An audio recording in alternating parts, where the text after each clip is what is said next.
राम। म आज पनि रामायणको उत्तरकाण्डलाई नै प्रस्तुत गर्दछु। आज 152 दिन भयो र यो रामायणको करिब अन्तिम स्थितिमा आइपुगेको छु। माता कौशल्या समक्ष श्री रामको उपदेश।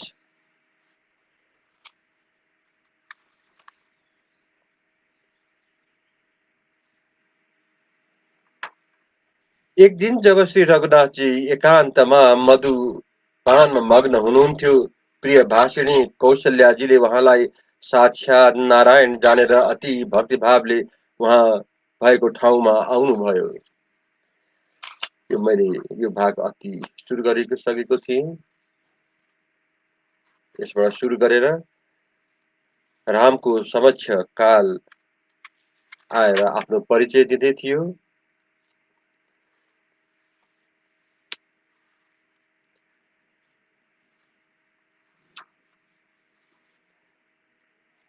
कालले भन्दै थियो, हे जगतपते, इस प्रकार भार ग्रहण गरेपछि मैले तपाईलाई बिन्ती गरेँ, जो प्राणी मेरो प्रजाको नाश गरेछ तीबाट रक्षा गर्नुहोस्।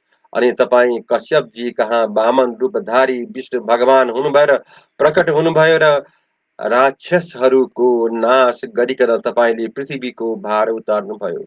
हे धरणीधर,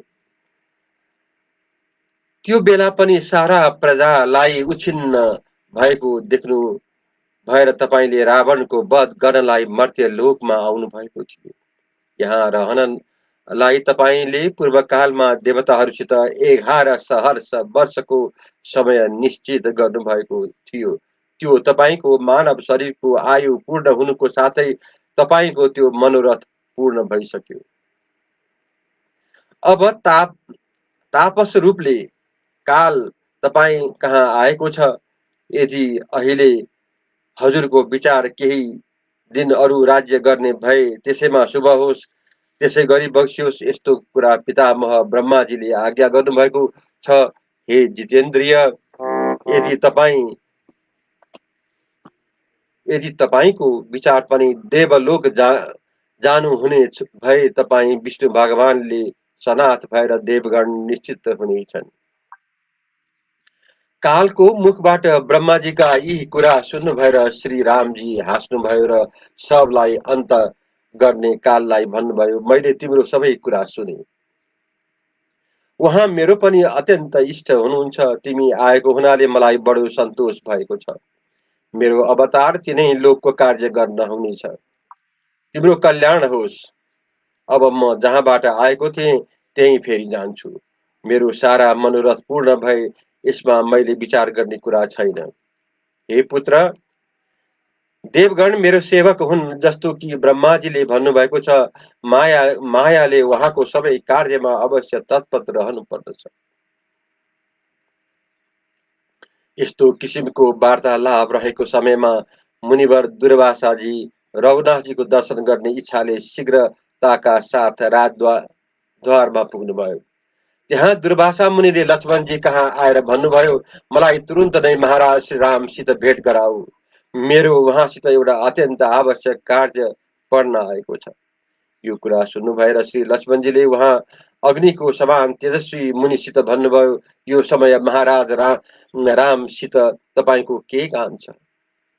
तपाईको के इच्छा छ त्यसलाई म पूरा गर्नेछु। यो बेला महाराज एउटा अर्कै कार्यमा संलग्न हुनुहुन्छ, केही बेर पर्खिनुहोस्। यो सुन्ने बित्तिकै मुनिले क्रोधले व्याकुल भएर लक्ष्मणजीसित भन्नुभयो, लक्ष्मण, यदि यसै क्षण तिमीले मलाई भगवान श्री रामसित भेट गराएनौ भने यसमा सन्देह छैन, फेरि म देश सहित तिम्रो वंशलाई अहिले भस्म पार्नेछु। दुर्वासा ऋषिको यो भयंकर कुरा सुनेर लक्ष्मणजीले त्यसको परिणामलाई भली भाँति विचार गर्नुभयो र यो निश्चय गर्नु भएर कि एउटाको कारणले सबैको नाश हुनुभन्दा मेरो नाश हुनु नै असल हुनेछ। उहाँले श्री रामचन्द्रजी कहाँ जानु भएर सारा वृत्तान्त सुनाउनु भयो। लक्ष्मणजीको कुरा सुनेर श्री रामचन्द्रजीले काललाई बिदा दिनु भएर अति नन्दन दुर्वासाजीसित भेट गर्नुभयो। रघुश्रेष्ठ श्री रामचन्द्रजीले मुनिलाई प्रणाम गर्नुभयो र मनमा खुसी भएर आदरपूर्वक उहाँलाई सोध्नुभयो। श्रीरामले मुनिसित भन्नुभयो, हे मुनि, म तपाईँको वचन सुनेर दुर्वासाजीले भन्नुभयो, आज मेरो 1000 वर्षको उपवास समाप्त भएको छ। यसैले हे रघुश्रेष्ठ, तपाईँ कहाँ जो भोजन तयार छ, मलाई त्यसैको इच्छा छ। मुनिका यी कुरा सुनेर श्री रामचन्द्रजी सन्तुष्ट हुनुभयो र उहाँलाई विधिपूर्वक पकाएको खानेकुरा दिनुभयो र मुनिले त्यो अमृत तुल्य अन्नलाई खाएर तृप्त भयो अनि जानुभयो। जब दुर्वासा मुनि आफ्नो आश्रममा जानुभयो अनि रघुनाथजीलाई कालले भनेको वचन याद आयो। यसैले उहाँ शोक र दुःखले आर्त तथा अति उदास र व्याकुल हुनुभयो। रघुकुल भूषण श्री रामले मनै मन लक्ष्मणलाई मरेको जस्तो मान्नुभयो, किन्तु उहाँ दिन भन्न सक्नु भएन। सर्वेश्वर भगवान श्री राम घोरिएर चुपचाप लाग्नुभयो। रघुनाथजीलाई अत्यन्त दुखातुर, मौन, चिन्तित र स्नेह बन्धनको निन्दा गर्दै गरेको देखेर लक्ष्मणजीले भन्नुभयो, हे रघुनन्दन, मेरो निम्ति सन्ताप नगर्नुहोस्, मलाई चाँडो मार्नुहोस्। प्रभु, मैले पहिले नै निश्चय गरिसकेको थिएँ, कालको गति यस्तै हुन्छ। हजुरको प्रतिज्ञा भङ्ग गर्नाले मैले पनि अवश्य नरक भोग्नु पर्नेछ। यसैले यदि तपाईँको म उप प्रीति छ भने र यदि म अनुग्रह गर्ने योग्य छु भने हे मतिमान श्री राम, शङ्का छाडिकन मलाई मार्नुहोस्। प्रभु, धर्मको त्याग नगर्नुहोस्। लक्ष्मणजीको यो कथन सुनेर श्री रघुनाथजीले चित्त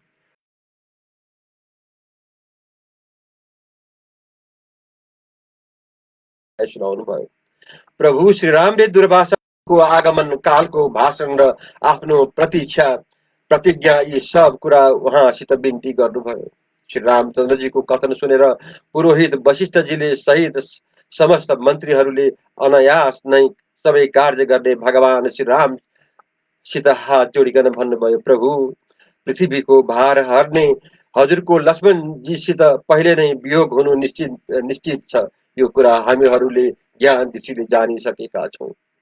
आफ्नो प्रतिज्ञा भङ्ग नगर्नुहोस्, किनभने प्रतिज्ञा भङ्ग गर्नाले सारा धर्म निष्फल हुनेछ। हे श्री राम, सम्पूर्ण नाश भएपछि निश्चित नै तिनै लोकको नाश हुनेछ। हे रघुश्रेष्ठ, तपाईँ त तिनै लोकको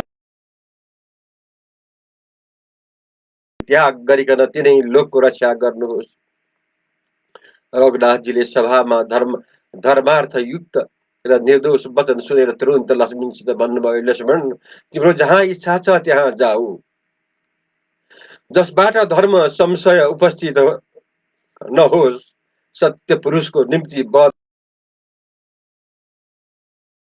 भगवान श्री रामले यस्तो भन्नु भएपछि लक्ष्मणजीको आँखा आँसुले भरिएर उहाँ चाँडो श्री प्रभुलाई प्रणाम गर्नु भएर आफ्नो घर आउनुभयो। त्यहाँबाट लक्ष्मणजी सरयू तटमा हुनुभयो र आचमन गरेपछि उहाँले हात जोडिकन आफ्नो इन्द्रिय गोलकलाई रोकेर प्राणलाई ब्रह्मरन्ध्रमा स्थित गर्नुभयो। फेरि जो वासुदेव नामक अव्यय र अविनाशी परब्रह्म पद छ, त्यो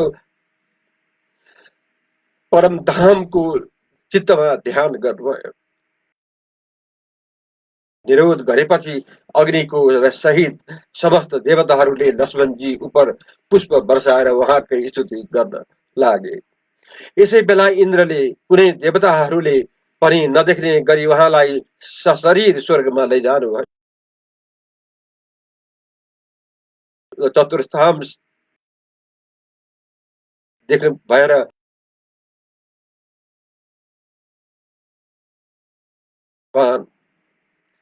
भगवान लक्ष्मणजी स्वर्ग जानु भए समस्त योजना अति प्रसन्न भएर महासर्प शेष रूपधारी श्री लक्ष्मणजीको दर्शन गर्न आउनुभयो।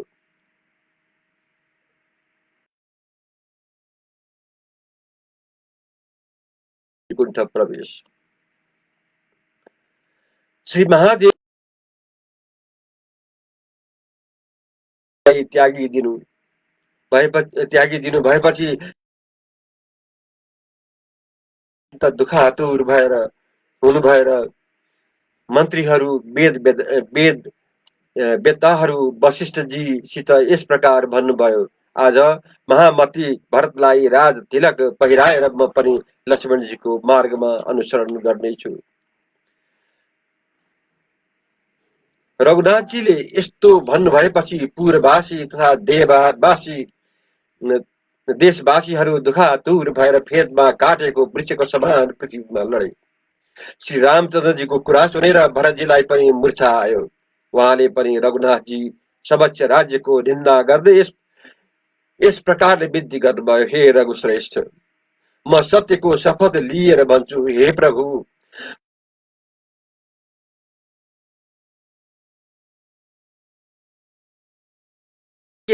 भुल्लो कहीँको पनि राज्यको इच्छा गर्दिन। हे महाराज श्री राम, यी कुश र लवलाई नै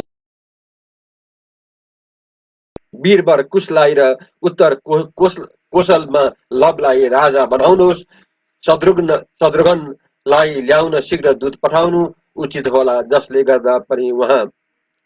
जसले गर्दा उनी पनि हामीहरूको स्वर्गवास जाने वृत्तान्त सुनुन्।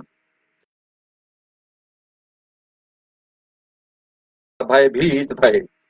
श्री रामचन्द्रजीको वियोगले व्याकुल भएर पृथ्वीमा लडे। तब भगवान वशिष्ठजीले रघुनाथजीसित करुणायुक्त वचन भन्नुभयो, हे तात, सारा प्रजा पृथ्वीमा पसारो परेका छन्। तिनीलाई कृपा यिनीहरूको प्रेम भावानुसार तिमीले पनि यी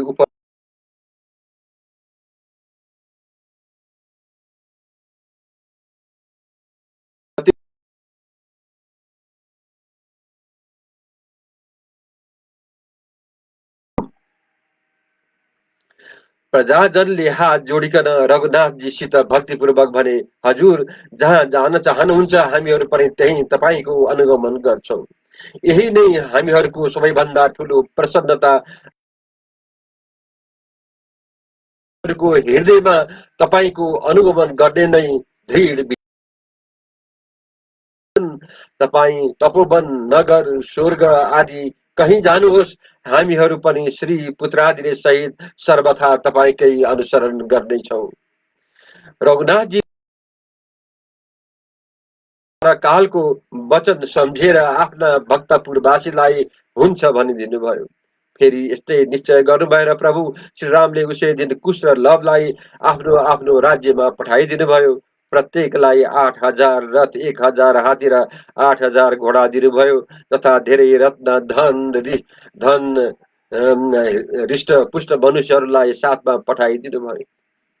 कुश र लव श्री रामचन्द्रजीलाई प्रणाम गरिकन बहुत कठिनताले रवाना हुनुभयो। त्यसै बेला रघुनाथजीले शत्रुघ्नजीलाई ल्याउन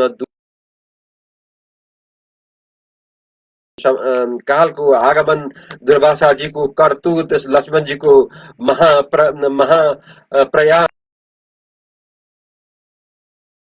शीघ्र अब श्री रामले के गर्न चाहनुहुन्छ यो सब समाचार शत्रुघ्नजीसित निवेदन गरिदिए।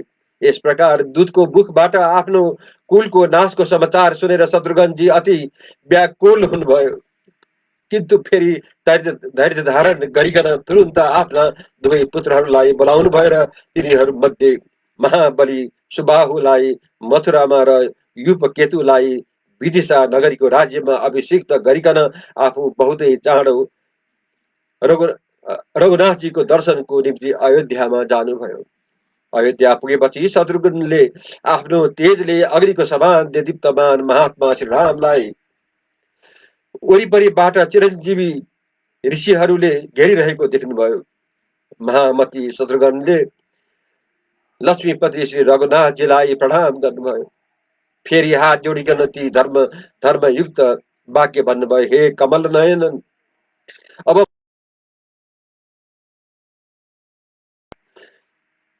अनुगमन गर्ने निश्चय गरेको छु, यही कुरा जान्नुहोस्। हे वीर, म तपाईँको भक्त हुँ। यसैले तपाईको मलाई छाड्न पाउनुहुने छैन। श्री रघुनाथजीले भन्नुभयो, तिमी आज 2 पहरको समयमा तयार रह।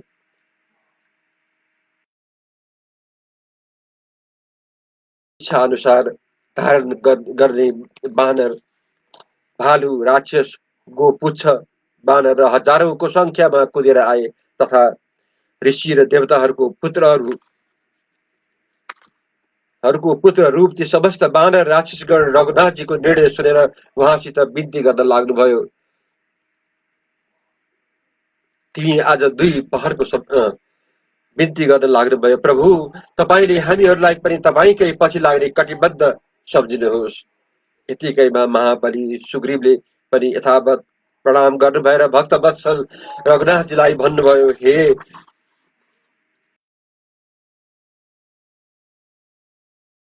श्री राम, मैले महाबली अंगदलाई राज तिलक गरेर तपाईको साथ जाने निश्चय गरेर आएको छु। यही कुरा पक्का सम्झिनुहोस्। अनि ती भालु, बानर, राक्षसको यस्तो दृढ वाक्य सुनेर वचन भन्नुभयो, मैले तिमीहरूलाई आफ्नो शपथ गर्छु, जहिलेसम्म पृथ्वीले प्रजालाई धारण गर्नेछन् त्यो बेलासम्म मैले भनेको हुनाले तिमीले राक्षस उप राज्य गरे।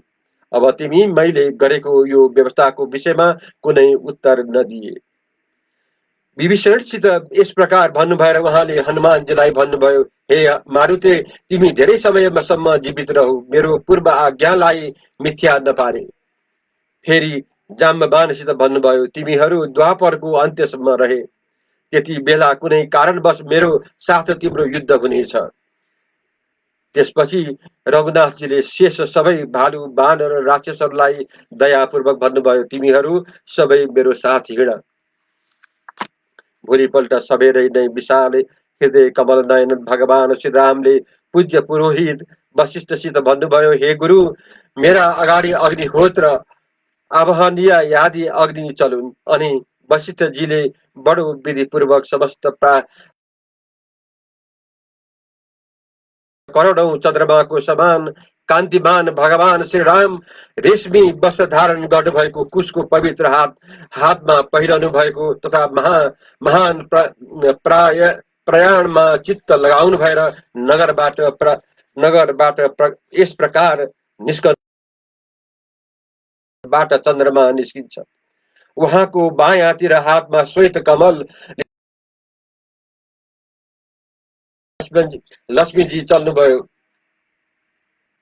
तथा दाहिनेतिर हातमा लाल कमल लिनुभएको अत्यन्त भगवानको अगाडि सम्पूर्ण शस्त्र। यस्तै हिसाबले समस्त वेद, समस्त दिव्य मुनिजन, माता गायत्री यी सबै पनि शरीर धारण गरिकन श्री हरिको साथ हिँडे। यस प्रकारले श्री रघुनाथजी जानु भएपछि आफ्नो बन्धु बान्धव श्री पुत्रादिले सहित समस्त पुरजन यस प्रकारले गए, मानव सफल मनोरथ भएमा मोक्षको खोला द्वारमा जान लागेका हुन्।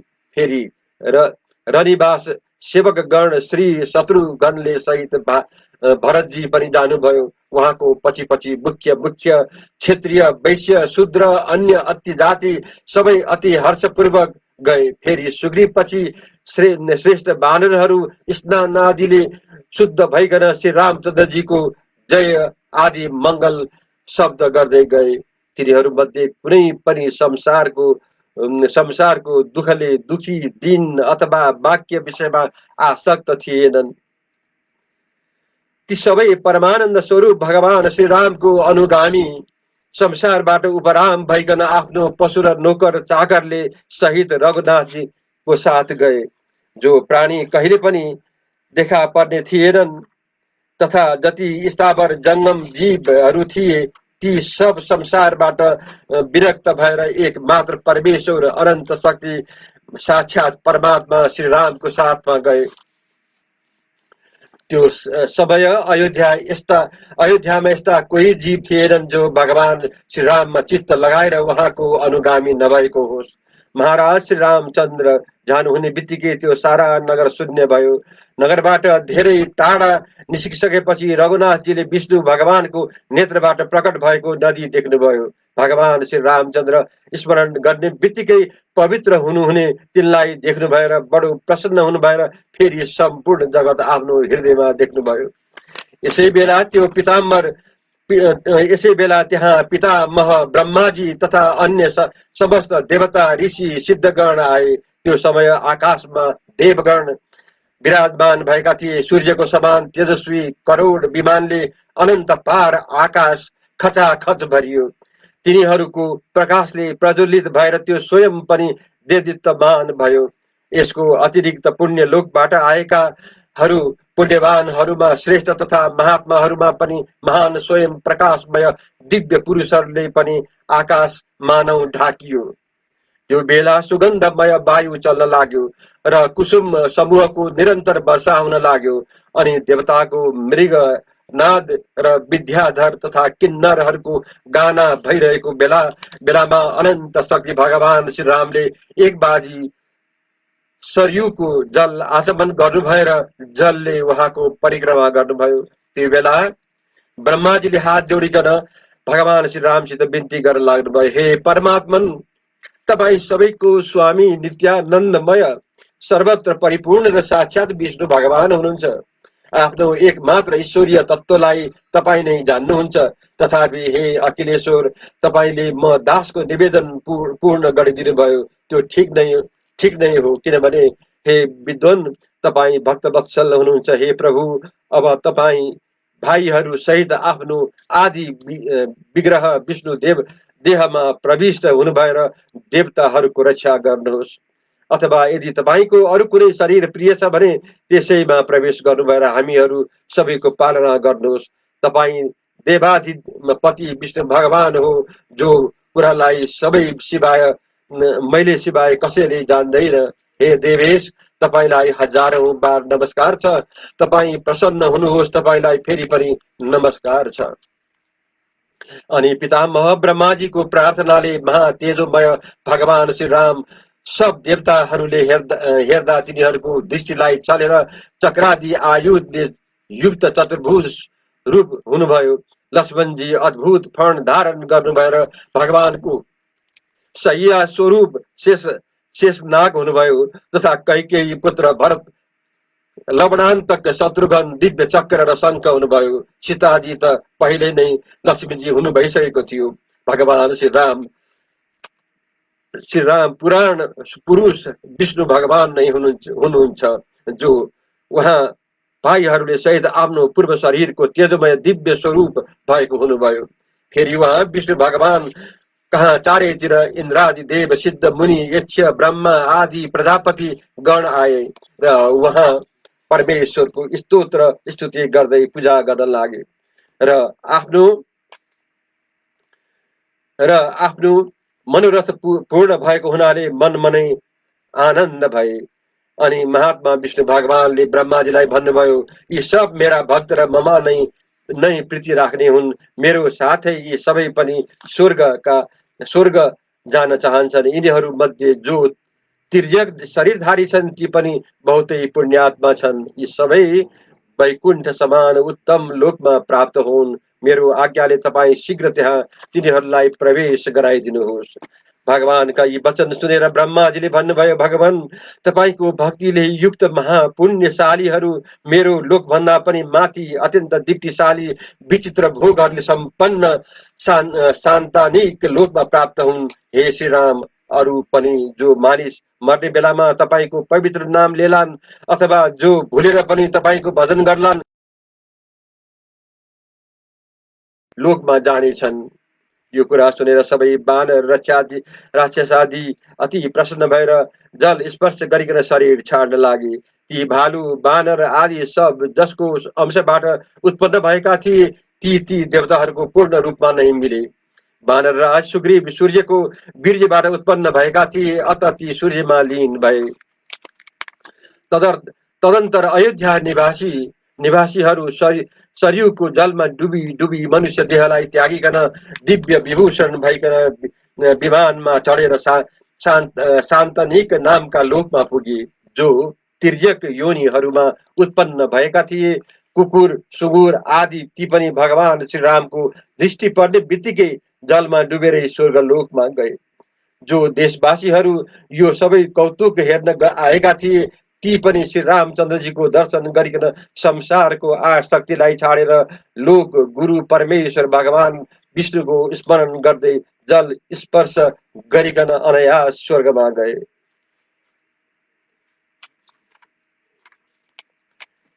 अब अन्तमा राम महिमा। आजबाट यो रामायण यही समाप्त हुन्छ। श्री महादेवजीले भगवान श्री रामको कथाको परिशिष्ट रूप यो यति नै उत्तरकाण्ड भन्नुभएको छ। जो पुरुष यसको चौथाई श्लोक पनि पढ्नेछ, त्यो आफ्ना हजारौं जन्मको पापबाट मुक्त हुनेछ। नित्य भक्तिपूर्वक यसको एक श्लोक पनि पढ्छ भने सम्पूर्ण पाप राशिबाट छुटेर श्री रामको सालोक्य पदमा प्राप्त हुनेछ, जुन अरूहरूको निम्ति अलभ्य छ। श्री रघुनाथजीको प्रेरणाले उहाँको यो कथालाई, जसमा भविष्य चरित्रको मात्र वर्णन गरिएको छ, पहिले श्री महादेवजीले नै रच्नु भएको थियो। यसलाई सुन्नुभएर श्री रामचन्द्रजी बहुतै प्रसन्न हुनुहुन्छ। रामायण नामक यो अनन्त पुण्यप्रद काव्य श्री शङ्कर भगवानले पार्वतीजीलाई भन्नुभएको हो। जो पुरुष यसलाई भक्तिपूर्वक पढ्छ अथवा सुन्दछ, यो आफ्नो 100 करोड जन्मको पाप पुञ्जबाट मुक्त हुन्छ। यो आध्यात्म रामायणलाई नित्य प्रति पढ्ने, सुन्ने अथवा भक्तिपूर्वक लेख्नेसित अत्यन्त प्रसन्न हुनुभएर भगवान श्री राम सीताजीले सहित त्यसको पास रहनु भएर उसको श्री वृद्धि गर्नुहुन्छ। ब्रह्मा आदि सुरश्रेष्ठबाट प्रशंसित र मनुष्यको मनलाई हेर्ने यो आदि काव्य रामायणलाई जो पुरुष नित्य प्रति श्रद्धापूर्वक पढ्छ या सुन्दछ, यो विशुद्ध शरीर धारण गरिकन भगवान विष्णुको धाममा प्राप्त हुनेछ। हरि ओम तत्सत्। जय श्री राम।